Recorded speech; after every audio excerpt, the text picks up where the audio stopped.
3-4 વર્ષથી સિંગલ છું. અરે એકચ્યુઅલી છે ને એ ફ્રેન્ડ નથી first of all, she is family, અને ઇટ ફીલ્સ લાઈક પોતાનું જ છે, ઘરનું જ છે, એટલે એક્સાઇટમેન્ટ તો ફૂલ હશે. અને એક તો છે ને ફર્સ્ટ ઓફ ઓલ મોડલિંગમાં છે ને ફ્રીડમ હોય અને એક્ટિંગમાં સ્કિલ્સ જોઈએ. સો અગર ક્યારેક કશું સારો પ્રોજેક્ટ મળશે તો I look forward to it, પણ આવડતી નથી મને એક્ટિંગ એવું. અરે ભાઈ હું કઈ કઈને કંટાળી ગઈ છું. આઈ ગેસ હું છેલ્લા 3-4 વર્ષથી સિંગલ છું. તો હવે આપણે આ ક્વેશ્ચન સ્કીપ કરી દો. જ્યારે બી આવીશ ને રિલેશનશિપમાં તો હું જગ જાહેર કરી દઈશ એવી. યાર જો એટલે નહીં કહી રહી કે આઈ એમ પાર્ટ ઓફ અનુ પટેલ. આ ઓપોર્ચ્યુનિટી એવી છે ને કે અનુ દીદી આખું જ કલેક્શન અહીંયા લઈને આવ્યા છે.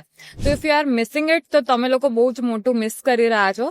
અને આઈ ગેસ ખાલી જોવા તો જોવા એકવાર ડેફિનેટલી આવવું જોઈએ, and you are going to love the collection.